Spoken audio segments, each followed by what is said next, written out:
Vou começar a orar para começar a devocional. Senhor, nós te louvamos e te agradecemos por esta noite.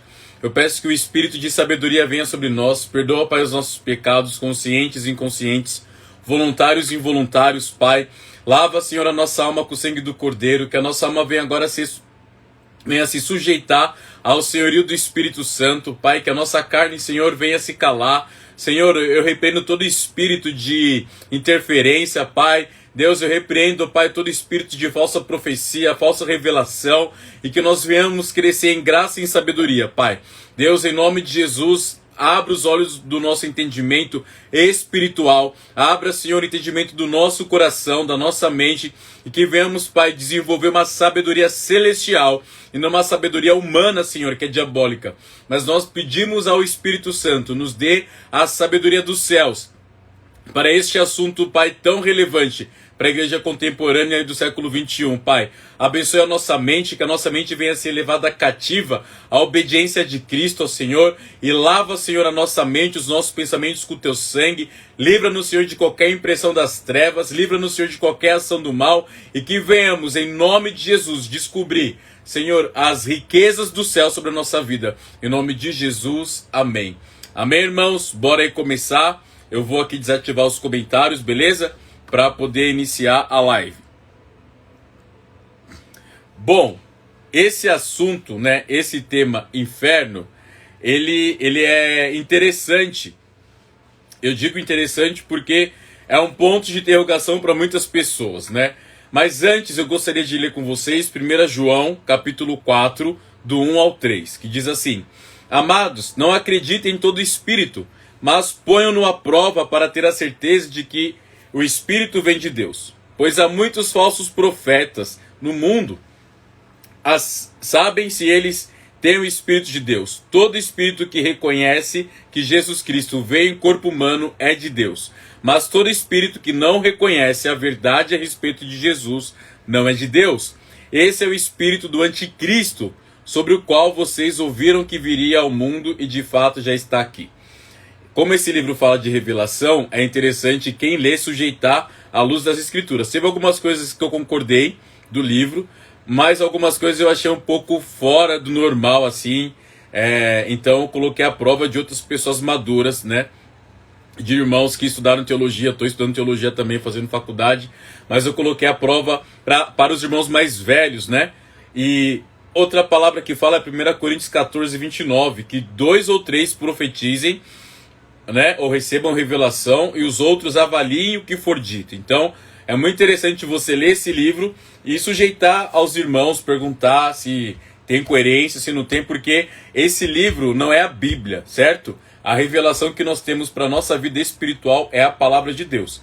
Como esse livro fala de revelação, nós temos que tomar cuidado e provar se tem coisas que pertence à mente do homem ou ao Espírito de Deus, certo? Não estou invalidando o livro, mas estou trazendo vocês à consciência antes de vocês lerem esse livro.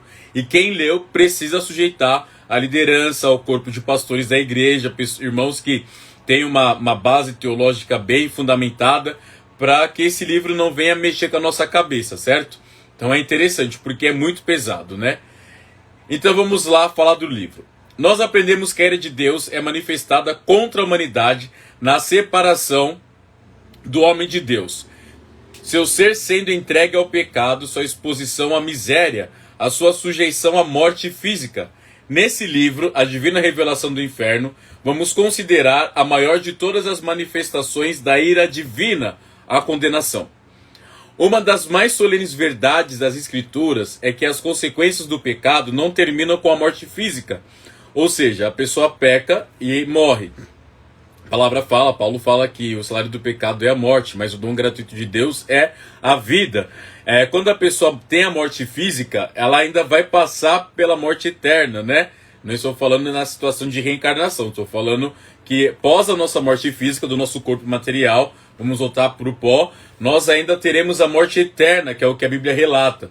Após a morte, há um julgamento final, e aqueles que morrem em seus pecados passarão a eternidade no inferno. Então, é o que eu costumo dizer para umas pessoas que têm alguns problemas ainda com a carne e com a alma, né? eu falo assim, no céu vai ter esse tipo de pecado? Não. Então, você não pode se condicionar nesse pecado, porque você vai colher o fruto desse pecado na eternidade. Ou vai ser no céu, ou vai ser no inferno. Então, no céu tem adultério, tem pornografia, tem roubo, tem tráfico, tem essas coisas? Não. Se você pratica esse tipo de coisa, o seu destino é o inferno, porque você não tem o estilo de vida dos céus aqui na terra. E se o teu estilo de vida for celestial, então você colherá os frutos da eternidade nos céus juntamente com o Pai. Então, muito embora essa doutrina, qual doutrina? Do inferno, seja frequentemente ridicularizada e rejeitada, não podemos ignorar o claro ensinamento das Escrituras. Há um lugar para o julgamento eterno dos perversos, não é? Então há um lugar onde todas as pessoas perversas serão julgadas e condenadas. Este lugar é o inferno. E o que é o inferno? É a exclusão da presença favorável de Deus. Muitas pessoas ainda em vida parece que estão no inferno, porque não tem a presença de Deus, não é? O primeiro e possivelmente o mais terrível aspecto do inferno é a exclusão da presença favorável de Deus. No pensamento evangélico moderno que nós vivemos, o inferno é frequentemente descrito como um lugar de tormento externo à presença de Deus. Frequentemente dito que o céu é o céu por causa da presença de Deus. Então, o que faz o céu? A presença de Deus. Não são os anjos, não é a roda de ouro, não é o trono, não é a coroa, não são as comidas deliciosas que nós vamos comer. Eu creio que todos nós iremos para o céu em nome de Jesus. O que faz o céu é a presença de Deus. E o que faz o inferno? O inferno é a falta da presença de Deus, não é? E o inferno é inferno por causa da ausência da presença de Deus. Embora essa afirmação tenha um elemento de verdade, ela é extremamente capciosa. Não é a ausência de Deus que faz do inferno um lugar de tormento, mas a ausência de sua presença favorável. Porque, afinal de contas, quem criou o inferno? Deus criou todas as coisas. Então o inferno, eu acredito que Deus criou para jogar os espíritos malignos que se rebelaram contra ele e jogar todas as almas que se rebelam contra ele, não é? De fato, o inferno é o inferno porque... De fato, o inferno é o inferno porque Deus está lá na plenitude de sua justiça e ira. Então, o inferno, ele é o inferno porque ele recebe a ira e a justiça de Deus, não é? Que se resume na condenação. Na Bíblia, diversos textos se referem ao julgamento final e o inferno como sendo expulso ou excluído da sua presença. Então, nós temos que entender que o inferno é a exclusão da presença de Deus e o lugar ao qual a ira e a justiça de Deus serão eternamente, não é? Então, lá em Lucas 13, 27 e 28 diz: E ele vos responderá, digo-vos que não vos conheço, nem sei de onde vós sois, apartai-vos de mim, vós todos os que praticais a iniquidade. Ali haverá choro e ranger de dentes, quando virdes Abraão, Isaque e Jacó e todos os profetas no reino de Deus, e vos lançados fora. Então aqui Jesus está falando que haverá no inferno ranger e choros de dentes, não é? Ou seja, agonia, angústia eterna.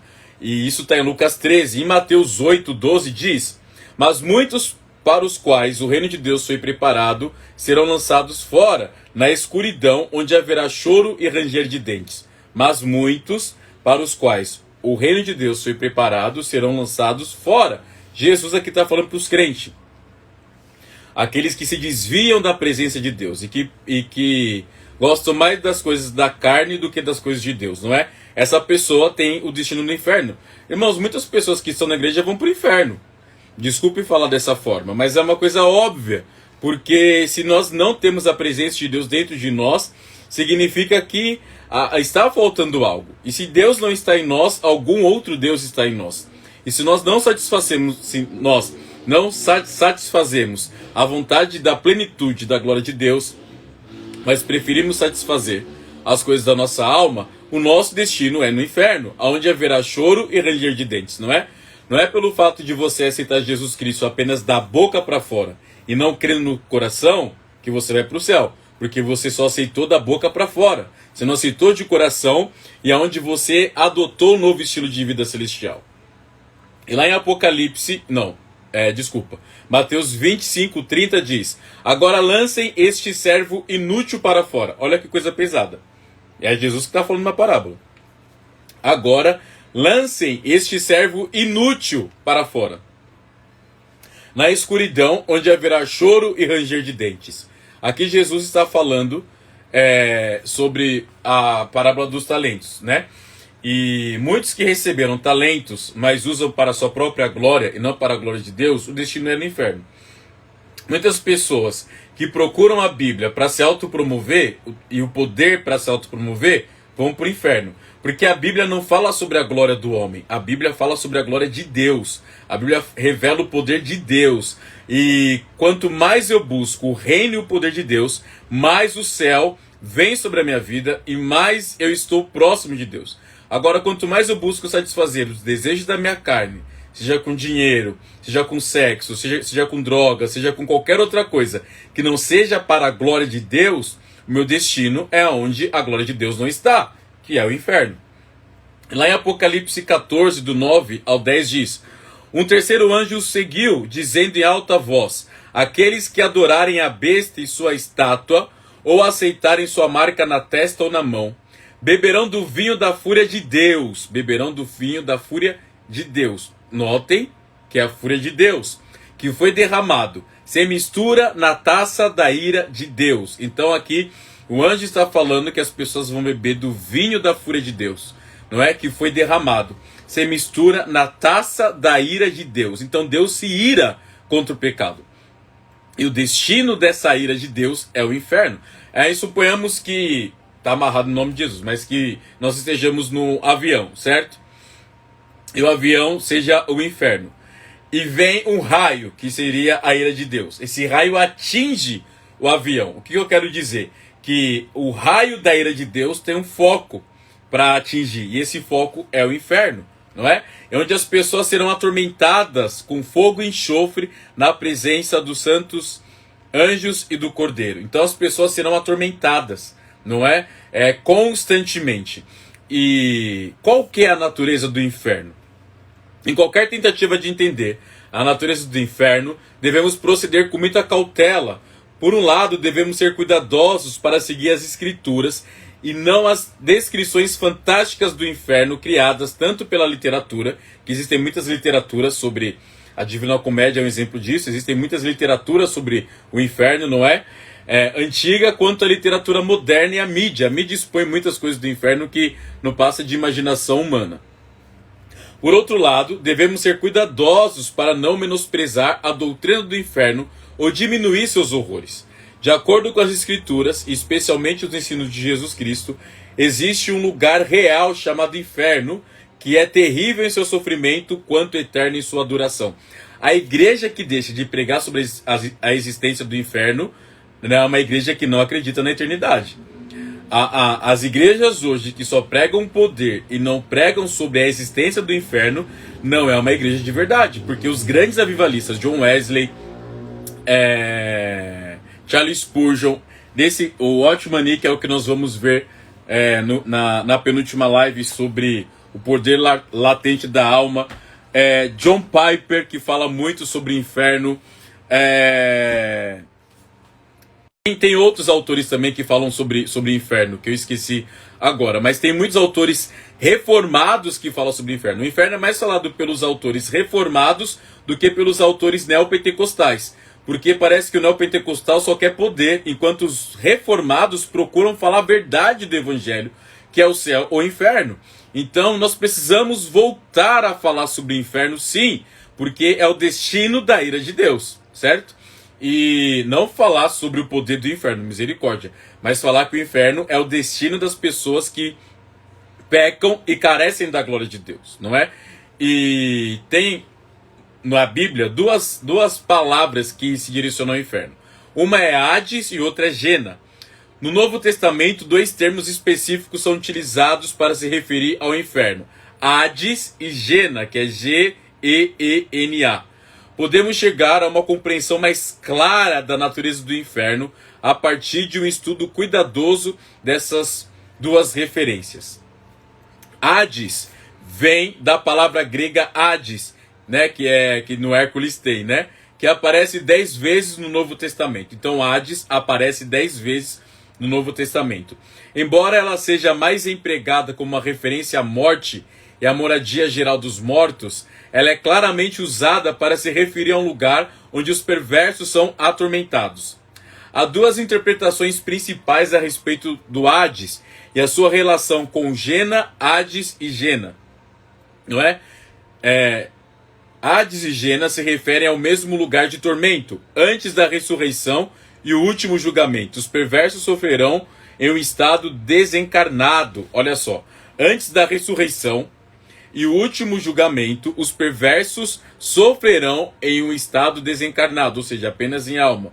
Após a ressurreição e o julgamento final, os perversos são unidos a seus corpos ressurretos e retornados ao mesmo lugar de tormento. Então, se a pessoa vai ser julgada e vai para o inferno, ela não vai ter outra saída a não ser o tormento. O Hades é a moradia temporária dos perversos desencarnados até a ressurreição e o julgamento final. Então o Hades é o lugar onde os perversos estão agora. Então as pessoas perversas que morreram sem o conhecimento da glória de Deus estão neste momento no Hades, não é? Quando os perversos são reunidos com os seus corpos e transferidos para um lugar de tormento eterno, chama Gena. Então, eles vão passar pelo julgamento final e vão para o Gena. Não sei se vocês entenderam muito bem. Não é purgatório, tá, irmãos? Pelo amor de Deus. O que eu estou falando as pessoas que pecaram, elas não estão no céu neste momento. As pessoas que preferiram a perversão, elas estão no lugar chamado Hades. Isso é o que está escrito na Bíblia, tá? E Gena é o lugar futuro dessas pessoas. A gente vai ler mais pra frente, não é? Quando os perversos são reunidos com seus corpos e transferidos para um lugar de tormento eterno, se chama Gena. Esta segunda interpretação parece mais provável, uma vez que Hades um dia será destruído. Apocalipse 20:14 diz que o Hades será destruído, enquanto o sofrimento no Gena é interminavelmente eterno. Está lá em Marcos, se você quiser abrir comigo. Marcos capítulo 9, versículo 47. Marcos 9, 47.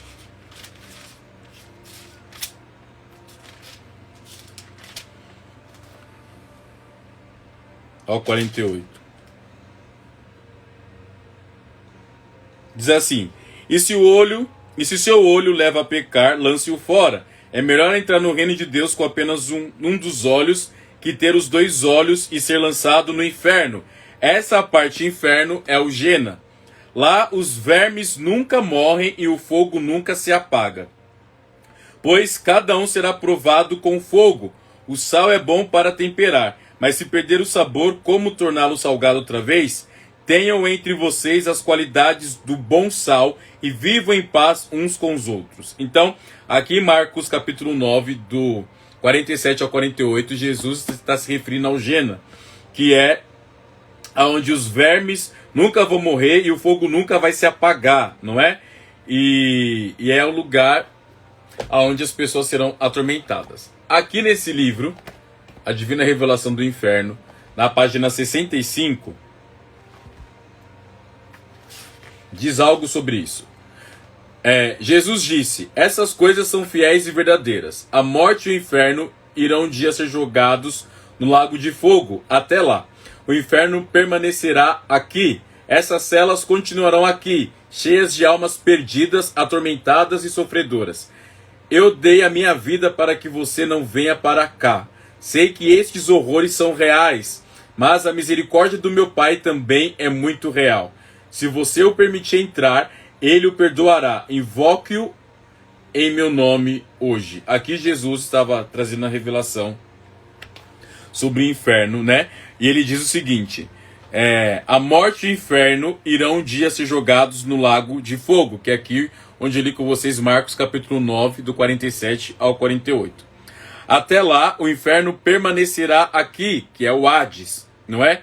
Essas celas no Hades continuarão cheias de almas perdidas, atormentadas e sofredoras. Aí Jesus disse nesse livro, na Revelação: eu dei a minha vida para que você não venha para cá, para o inferno, para o Hades. Sei que estes horrores são reais, mas a misericórdia do meu Pai também é muito real. Então, inferno é lugar de miséria, porque miséria é a falta da misericórdia. Aonde há misericórdia de Deus, há vida eterna, amém? E aonde há miséria, há ali um confronto com o inferno.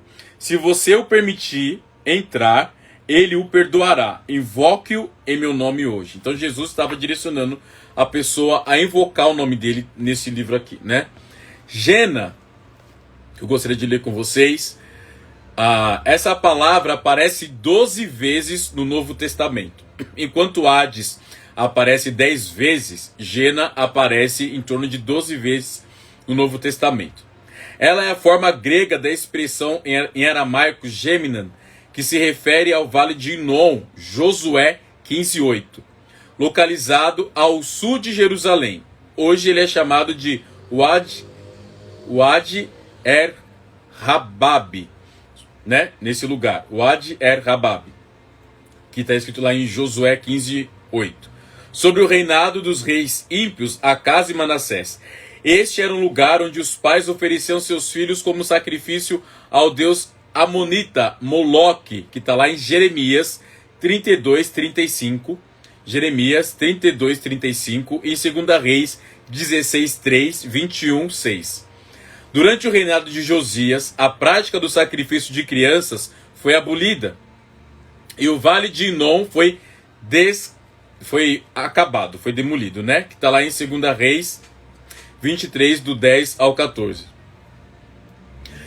Esse lugar, Gena, eventualmente se tornou um aterro para disposição de lixo. Então, na época de Jesus, esse lugar descrito se tornou um aterro para disposição de lixo, carcaças de animais mortos e os corpos de criminosos executados. Então, o lugar ali que eu falei do vale, que está descrito em Josué 15:8, né, se tornou nessa parte aqui, que seria o quê? A disposição de lixo, carcaças de animais mortos e os corpos dos criminosos executados eram jogados ali.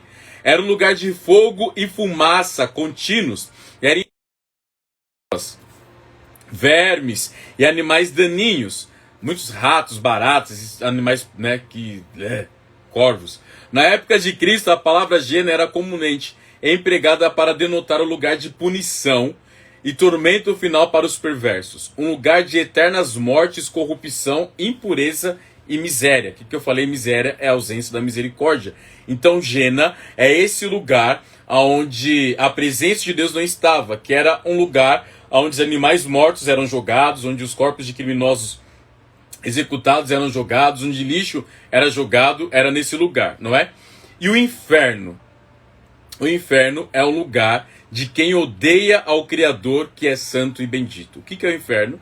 É o lugar onde as pessoas que odeiam a Deus estão destinadas. Inferno exala ódio por Deus, dureza de coração, rebelião desvergonhada, não é? Se revela promiscuidade, se revela lascívia, se revela ganância. Esse lugar, inferno, faz parte dessas pessoas que odeiam a tudo que é bendito e santo. Tais pessoas foram lançadas no inferno como odiadores de Deus. Então quem vai para o inferno? As pessoas que odeiam a Deus. As pessoas que odeiam ao Criador e ao Filho e ao Espírito, não é? Essas pessoas, elas vão parar no inferno. E essa rebelião, ela é eterna, não é? Esses odiadores de Deus são eternos. E essa rebelião eterna exige uma punição. Então, essas pessoas que odeiam a Deus, elas merecem uma punição eterna. E essa punição é o inferno. Aqui na página 87 do livro, essa daqui, diz o seguinte: algumas vezes ela continuou, ela está falando de uma mulher que estava dentro do inferno. Somos levadas diante de Satanás e ele nos tortura para sentir prazer. Ele se alimenta das nossas dores e fica mais forte com os nossos gritos de desespero e aflição. Nossos pecados estão sempre expostos diante de nós. Sabemos que somos ímpias, sabemos também que nós um dia chegamos a conhecer o Senhor Jesus, mas o refutamos e viramos as costas para Deus. Fizemos o que nos agradava. Então, pessoas que vivem para o seu agrado pessoal, com uma consciência longe da presença de Deus, essas pessoas não vão para o céu. O destino delas é o inferno, porque Deus é o Criador dos céus e da terra e até mesmo do inferno, não é? Que é o lugar que ele destinou aos demônios. E aqui, na página 88 do livro, diz o seguinte: fui empurrado e puxado até que cheguei a um lugar amplo e aberto no coração do inferno. Aí fui jogada diante de uma espécie de altar sujo, onde havia um livro grande, aberto, ouvi gargalhadas maldosas e me dei conta de que estava no chão diante de Satanás. Ele disse: finalmente te peguei. Recuei de tanto medo, mas logo percebi que ele não estava olhando para mim, mas sim alguém que estava na minha frente. Ele disse: até que enfim pude te aniquilar da terra. Deixe-me ver qual será a sua punição. Ele abriu o livro e passou o dedo pelas páginas. O nome daquela pessoa foi lido e o castigo foi anunciado. Senhor Deus, eu gritava, isso tudo pode ser real? Eu era a próxima, e os demônios me arrastaram para cima da plataforma e me obrigaram a cair de joelhos diante de Satanás. A mesma risada maligna saiu dele. Esperei por você durante tanto tempo, finalmente a peguei. E ele falou: bem que você tentou escapar, mas agora você é minha. Comecei a sentir o medo que jamais sentira em toda a minha vida. Minha carne estava de novo sendo arrancada, e uma enorme corrente foi passada ao redor do meu corpo. Eu olhei para baixo para mim mesma, quando a corrente estava sendo colocada em mim. Eu parecia com os outros. Eu era um esqueleto cheio de ossos mortos, vermes se arrastavam por dentro de mim, e um fogo começou nos meus pés, que ficaram voltados em chamas. Gritei de novo: ó Senhor Jesus, o que está acontecendo? Onde tu estás? Jesus. Satanás ria sem parar e dizia: não há Jesus aqui. Eu sou o rei agora e você ficará comigo para sempre. Você é minha agora. Fui tomada pela pior de todas as emoções. Não podia sentir Deus, nem amor, nem paz, nem calor. Mas podia sentir com todos os meus sentidos: o medo, o ódio, dores cruciantes e uma tristeza sem medida. Clamei ao Senhor Jesus para me salvar, mas não havia resposta. Olha que coisa pesada. E aí diz aqui: leve-a, o diabo falando, né? Para a parte mais profunda do coração do inferno. Um lugar onde todos os horrores estarão sempre diante dos seus olhos. Lá ela irá aprender a me chamar de Senhor. Então, existe um Senhor sobre o inferno que é o diabo. E nós precisamos compreender, irmãos, nós não devemos buscar a presença de Deus com medo do inferno, certo? Mas nós devemos buscar a presença de Deus pela plenitude e glória de Deus. Quanto mais você se aproxima de Deus, mais o inferno e os demônios se afastam da sua vida. Então, nós precisamos buscar a presença de Deus. E qual que é a arma poderosa para hoje? A arma poderosa está escrita lá em Miqueias, capítulo 6. A 16ª arma está descrita em Miqueias, capítulo 6. Eu vou ler com vocês.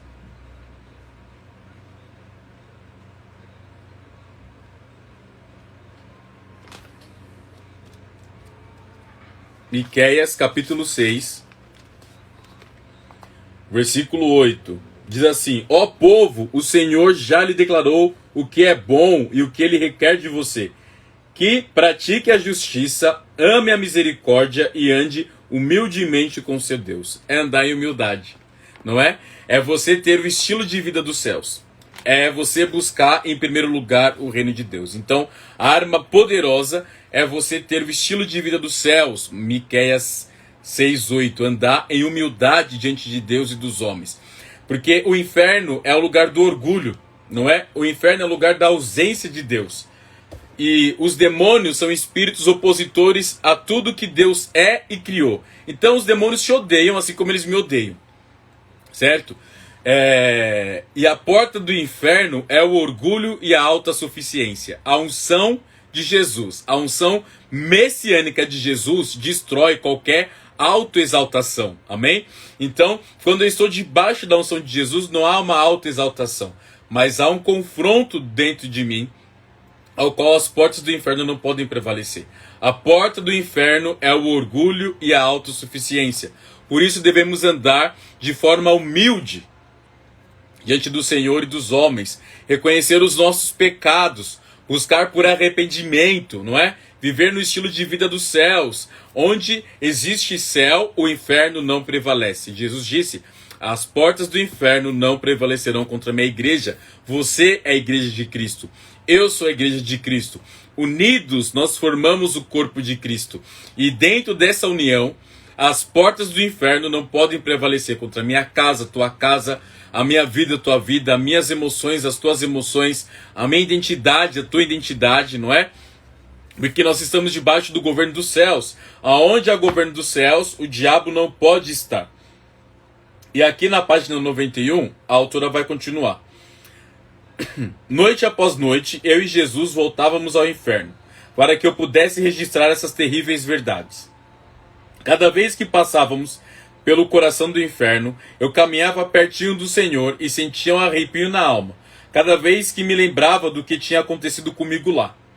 Eu sabia que tinha que continuar para salvar almas, mas somente através da misericórdia divina é que pude voltar. Paramos diante de um grande grupo de demônios que estavam dançando, entoando cânticos e louvando a Satanás. Eles pareciam estar se divertindo muito. Jesus me disse: eu lhe permitirei escutar o que eles estão falando. Aí os demônios falando: iremos para aquela casa hoje e atormentaremos todos os que estiverem ali. Receberemos mais poder do nosso Senhor se fizermos isto certinho. Oh sim, causaremos muita dor, doenças e sofrimentos para todos eles. Aí eles começaram a dançar e a cantar músicas diabólicas em adoração a Satanás, glorificando o mal. Um deles disse: temos que observar com muito cuidado aqueles que creem em Jesus, porque eles podem nos expulsar. Sim, disse um ao outro, né? No nome de Jesus nós temos que sair fora. Aí um outro espírito maligno disse: mas nós não vamos parar até que conhecem a Jesus e o poder do seu nome. Os meus anjos disse, né? Jesus disse: os meus anjos, protege o meu povo desses espíritos malignos e a obra deles não vingará. Eu também protejo muitos dos que ainda não são salvos, apesar deles não saberem disso. Então muitas pessoas que não são salvas são protegidas por Jesus sem saberem disso, não é? Eu tenho muitos anjos empenhados em obstruir os planos diabólicos de Satanás. Jesus disse: existem muitos demônios no ar e na terra. Eu lhe permiti ver alguns desses demônios, mas não todos. É por isso que a verdade do evangelho deve ser pregada a todos. Olha só o que Jesus disse na revelação dela. É por isso que a verdade do evangelho deve ser pregada a todos. A verdade liberta os homens, e eu os protegerei do mal. Em meu nome, a libertação e liberdade. É-me dado todo o poder no céu e na terra. Não temas a Satanás, mas tema a Deus, não é? Então, quando nós tememos a Deus e não tememos a Satanás, nós não precisamos ter medo do inferno, porque nós estamos ao lado daquele que venceu o inferno, que é Jesus. Ele venceu a morte, ele venceu o Hades, ele venceu todo o poder das trevas, né? E nós precisamos compreender que Jesus nos deu poder e autoridade para pisar na cabeça de serpentes e escorpiões e contra todo o poder do mal. E nada, absolutamente nada, nos causará dano. Vamos ver isso lá em Lucas 10. Hoje está sendo rápido, já estou finalizando. Lucas 10, do 18 ao 21. Lucas 10, do 18 ao 21. Diz assim, Jesus disse, né? Então ele lhes disse: vi Satanás caindo do céu como um relâmpago. É Jesus falando que viu Satanás cair do céu como um relâmpago. Eu lhes dei autoridade para pisarem sobre cobras e escorpiões e sobre todo o poder do inimigo. Eu lhes dei autoridade para pisarem sobre cobras e escorpiões e sobre todo o poder do inimigo. Nada lhe causará dano.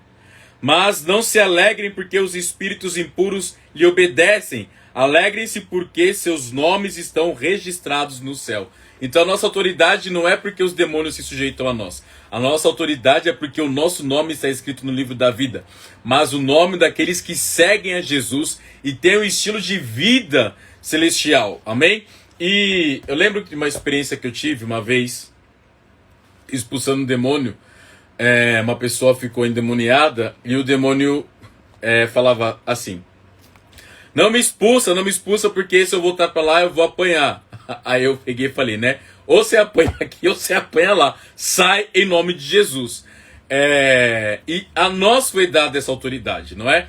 E eu lembro muitas situações. Uma vez eu ministrei uma pessoa que tinha se envolvido com satanismo de uma forma muito grave também, né? E ela começou a falar coisas dentro da sala e ficou muito assim, ficou um ambiente pesado, tenebroso, né? E eu comecei a orar e eu lembrei de uma oração que a doutora Neuza fez uma vez, com uma pessoa que estava muito demoniada. Senhor, revela a plenitude do seu amor sobre essa alma. Porque os demônios não podem com o amor. Você quer andar na presença de Deus, 1 Coríntios 13 revela amor, não é? Então os demônios não podem aonde tem amor, esperança, paz. Um ambiente que tem muitos conflitos, briga, discussão, é um ambiente hostil, demoníaco. E o Espírito Santo não faz parte daquele ambiente, não é? Pessoas que toda hora ficam te instigando a brigar, a discutir, são pessoas que estão debaixo de um tormento maligno, infernal. E não se sujeite a isso, seja maior do que isso. Leve os céus, o poder dos céus está dentro de nós, e esse poder é o Espírito Santo. Então quando nós levamos a presença do Espírito Santo aos lugares tenebrosos, as portas do inferno não vão prevalecer contra nós. Mas eu não posso ter pacto com o inferno. E como que a pessoa tem pacto com o inferno? Através de pecados, não é? Pecados não confessados a Deus. Nós precisamos confessar os nossos pecados a Deus em primeiro lugar.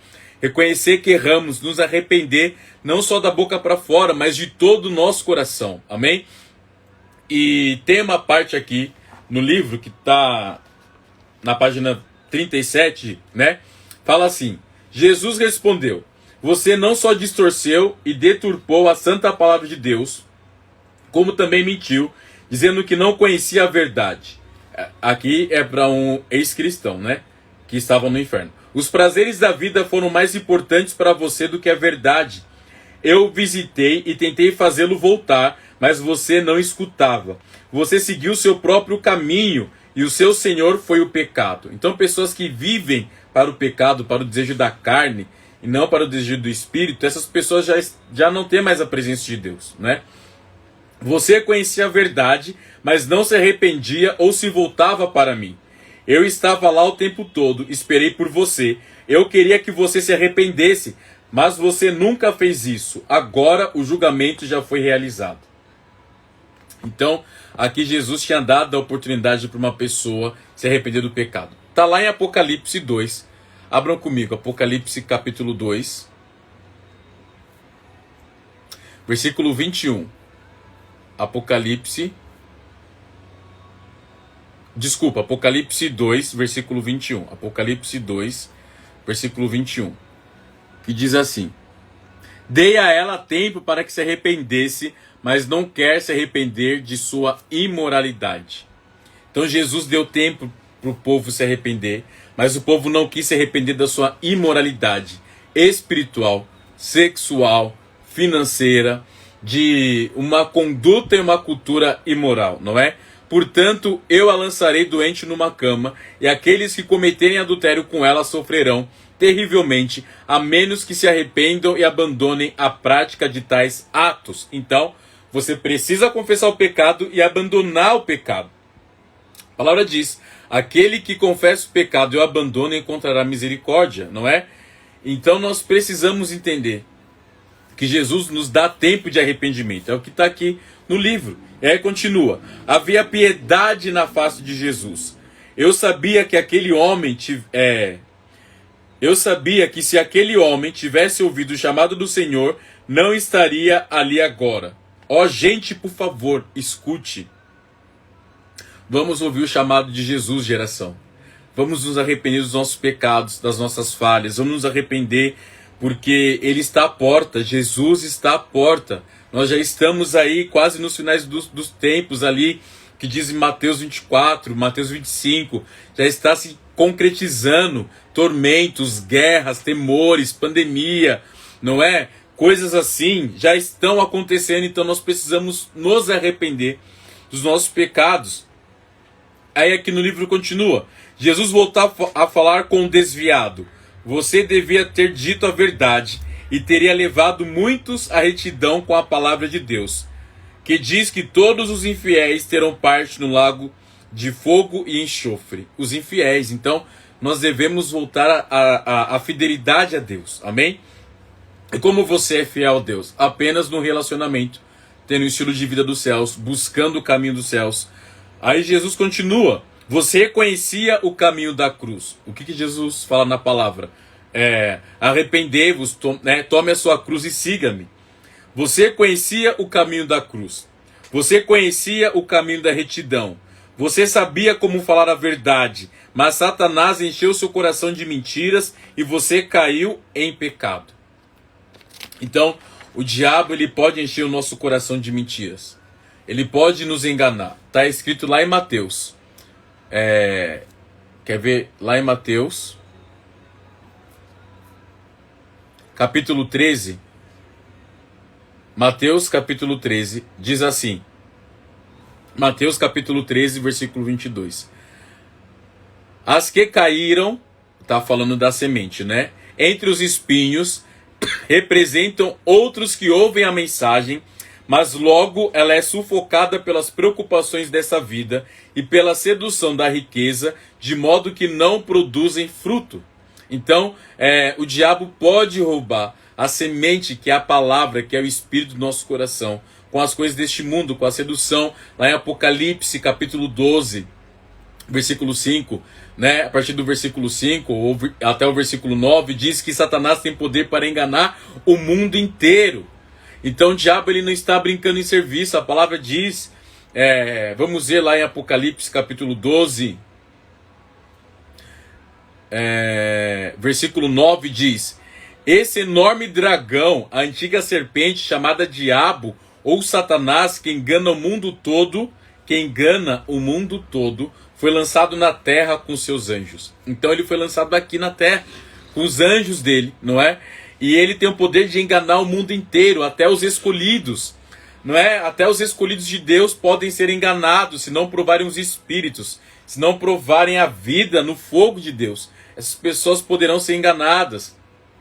E então fica um alerta para a nossa vida aqui de não nos desviarmos, porque, irmãos, o adultério, a imoralidade não começa numa mensagem, no Instagram, no WhatsApp, no Facebook. Não, começa no coração, quando você já está distante de Deus, aí já começa o adultério. Adultério espiritual, adultério físico, traição entre casais, traição entre amigos, traição entre várias coisas, é porque o nosso coração já traiu a Deus. Então nós precisamos nos reconciliar com o Criador, para que essa reconciliação, o ministério da reconciliação de Cristo, venha dentro de nós, e nós possamos ser reconciliados com amor, com os céus, com a glória, com o coração de Deus, para levarmos isso à humanidade, amém? E a palavra de Deus, ela nos deixa bem clara de que nós devemos viver uma vida voltada com a mente de Cristo, voltada para as coisas que são dos céus, para as coisas que são do alto, aonde Cristo está entronizado. Aí aqui, na página 27 do livro, diz o seguinte: estamos numa guerra entre o bem e o mal. Sim, estamos numa guerra espiritual. Ouvi o Espírito do Senhor dizer: o bem contra o mal. Nuvens pesadas saíam dos chifres e escondiam as muitas formas de maldade que saíam para a terra. Todas as abominações que Deus odeia estavam lá. Vi reinos se levantando da terra, e milhões de pessoas começaram a seguir essas formas malignas. Vi velhos chifres serem retirados e novos cresciam em seus lugares. Ouvi quando Jesus disse: isto está começando a acontecer agora. Estas coisas foram e serão. Os homens se tornarão mais amantes de si mesmos do que de Deus. Então as pessoas se tornam mais amantes de si do que de Deus. O mal será predominante nesses últimos dias. Homens e mulheres amarão suas casas, carros, terras, prédios, negócios a sua prata e o seu ouro mais do que a mim. Apocalipse 3,19 diz: arrependam-se, continuou ele, porque eu, Senhor teu Deus, sou Deus zeloso. Está lá em Deuteronômio capítulo 5:9. Nada pode ser colocado diante da sua adoração a mim, nem filhos ou filhas, esposos ou esposas, bens. João 4:23. Porque Deus é espírito, importa que os que o adoram, o adorem em espírito e em verdade. Então, a relação do inferno é uma relação entre as pessoas adoraram mais assim na terra do que a Deus. Então, o nosso coração precisa ser voltado para adorarmos a Deus em espírito e em verdade. Amém? Nós precisamos voltar a adorar a Deus, sim. E aí, aqui também diz no livro: Jesus leu meus pensamentos e disse novamente: esta escuridão externa, lembre-se do que minha palavra diz, e os filhos do reino serão lançados nas trevas exteriores. Meu Deus, e os filhos do reino serão lançados nas trevas exteriores. Ali haverá pranto e ranger de dentes. Está falando dos filhos do reino. Senhor, perguntei, quer dizer que os seus servos estão aqui? Sim, disse ele, Jesus. Os servos que me viraram as costas depois que os chamei. Servos que amaram mais o mundo do que a mim. E voltaram a se enlamear na lama do pecado. Servos que não permaneceram na verdade e na santidade. É melhor nunca ter me conhecido do que dar as costas depois de me servir. Essa é a realidade do inferno, quando as pessoas dão as costas para o Pai, para o Filho e para o Espírito. Aquele que tem ouvidos, ouça o que o Espírito diz à igreja. Irmãos, não podemos brincar. Existe sim um céu, existe sim um inferno. São coisas reais, mais reais do que o dinheiro que nós temos na conta do banco, mais real do que a roupa que nós vestimos, mais real do que o ar que respiramos, mais real do que o computador, do que o celular, é o céu e o inferno. E nós temos que prestar atenção, porque aqui na terra nós temos coisas ao nosso redor, não é? Mas quando você morrer, quando eu morrer, eu não vou levar essa camiseta, relógio, óculos, fone, celular que eu estou falando com vocês. O que vai prevalecer é a minha alma. Ou ela vai para o céu, ou ela vai para o inferno. E tem uma música, né, que é assim: Johnny, Johnny, nessa noite, Johnny, pedirão sua alma, né? Então, é uma guerra. A palavra de Deus diz que... Jesus disse numa parábola que, em um certo momento, um senhor viria para pedir a alma. E nós devemos prestar atenção, porque se você morrer hoje, pense comigo, você vai para o céu ou você vai para o inferno? Com as tuas ações. A palavra de Deus diz que eu li para vocês lá na devocional, eu e a minha boca grande, que nós vamos ter que prestar conta a Deus do que nós falamos. João 8:44 diz que Satanás é o pai da mentira. Então, se eu pronuncio mentira, seja pequena, grande, eu vou para o inferno. E não tem meio termo, porque no céu é do Deus da verdade.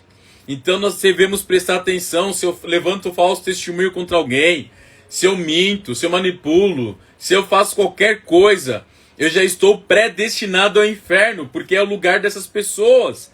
Se a minha vida não condiz com a cultura celestial, ela condiz com a cultura da terra, e a cultura da terra é maligna. O mundo jaz no maligno. Então eu preciso entender que a minha alma, ou ela vai para o céu, ou ela vai para o inferno. O meu espírito voltará para Deus. O que vai ser julgado é a minha alma. Então, o que adianta você ganhar o mundo todo? O que adianta você ganhar carro, dinheiro, ganhar ministérios, status e perder a sua alma? Uma vez eu estava no avião, aí deu uma turbulência, mas uma turbulência que eu realmente pensei que o avião ia cair, que até caiu a máscara. Eu fiquei, meu Deus, né? E aí a aeromoça ali, né? Ela sempre estava dizendo que pra gente primeiro colocar a máscara em nós e depois ajudar a pessoa do lado. E aí eu fiquei pensando, meu Deus, e se eu não conseguir colocar a máscara em mim, eu não vou conseguir ajudar a pessoa do lado. Então, eu preciso primeiro colocar a máscara em mim, para poder colocar a máscara na pessoa. Foi aí que o Espírito me trouxe a consciência. O que adianta você ganhar o mundo todo e perder a sua alma? O que adianta você levar uma boa educação para os seus filhos e perder a sua alma? O que adianta você pregar bem e não ter relacionamento com aquele ao qual você vai passar a eternidade?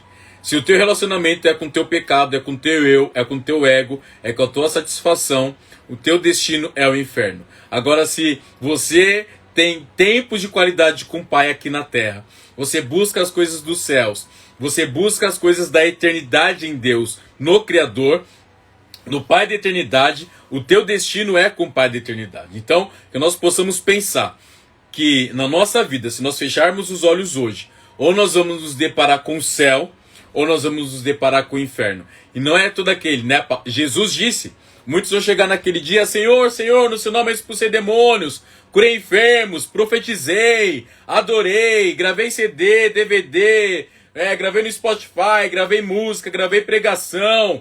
Senhor, expulsei demônios. Senhor, eu profetizei e aconteceu. O que Jesus vai falar? Afasta-te de mim porque eu não te conheço. Então, a palavra conhecer é você se relacionar com Jesus. Nós precisamos nos relacionar. A mesma coisa de você falar, não é, que conhece um famoso na televisão, mas você só o conhece pela televisão. Você não conhece de ter uma relação, uma amizade com esse famoso, com essa famosa. E aí você fala que conhece a vida dele porque você lê na internet, você acompanha a vida dele no Instagram e acha que você conhece a vida, mas você não conhece a vida dele porque você o acompanha no Instagram. É a mesma coisa falar que conhece a Deus só por ler a palavra. Ler por ler e não ler e praticar. Nós precisamos voltar a praticar a presença de Deus, a praticar a eternidade na terra, amém? E não só de ler, eu li a Bíblia, mas se você ler a Bíblia com uma ótica humana, você já perdeu. Você precisa ler a Bíblia com a ótica dos céus, com a lente do Espírito, não é? Para praticar. Então não seja só um seguidor de Jesus de Instagram, seja um seguidor de Jesus para valer, real, radical. Siga ele com todo o teu coração. Jesus, ele não quer um seguidor, Jesus quer filho. Jesus quer discípulos, Jesus quer amigo, não é? Jesus não fica caçando seguidores, Jesus ele procura adoradores que o adorem em espírito e em verdade. Ele seria o oposto do Instagram, né? Do que ele iria falar, vai adorar o Pai no secreto, tenha um relacionamento com o Pai no secreto, não fique expondo a sua vida ao qual você tem com seu Pai, porque essa recompensa é para os fariseus, mas o teu Pai te recompensa no secreto. Então tenha um secreto com teu Pai. E é nessa vida de secreto, de intimidade, que o inferno vai se afastando do seu trabalho, da sua casa, da tua família, da tua saúde, e o céu vai se aproximando. E aonde vem os céus, vem a justiça, vem a presença e vem a glória de Deus. Amém? Espero que vocês tenham entendido. Que o Senhor abençoe a sua vida grandemente. Eu vou orar e para que o Senhor nos abençoe. Amém? Pai, eu te agradeço por esse estudo, por esse devocional. Eu peço em nome de Jesus que o teu Espírito Santo encha a nossa vida com a sua presença. Que venhamos ter uma consciência dos céus. Que venhamos ter uma consciência também, ó Pai, para o lugar onde o Senhor não está, que é o inferno. E Deus, nós queremos buscar a tua presença e praticar a tua presença ainda em vida aqui na terra. Porque aonde está o nosso coração, aí está o nosso tesouro, e onde está o nosso tesouro, aí também está o nosso coração. Então que o nosso coração, Pai amado, esteja em Ti, que o nosso tesouro seja a Tua presença. Senhor, que o nosso tesouro seja o Teu Espírito, Senhor. Que nada venha a ser ministérios, status, dinheiro, fama, prestígio, maior do que o Senhor. Pai, porque a Bíblia não relata sobre a glória do homem, a Bíblia relata sobre a glória de Deus. Então, quanto mais nós nos aproximamos do Senhor, mais revelação da Tua glória nós temos. Pai, nos dê uma noite de descanso e em paz. E traga as revelações dos céus. Traga-nos sim o temor do Seu nome, porque nós não queremos ir para um lugar onde o Senhor não está. Traga novamente o temor do Seu nome, que é o princípio de toda a sabedoria, para que nós venhamos alcançar sabedoria ainda nessa vida na terra, Pai. Deus, e que a nossa alma venha se sujeitar a Jesus Cristo, o Senhor e Salvador dela. Pai, mais uma vez eu te peço, encha a nossa vida com a sua presença e livra-nos de todo mal, em nome de Jesus. Amém. Amém, irmãos?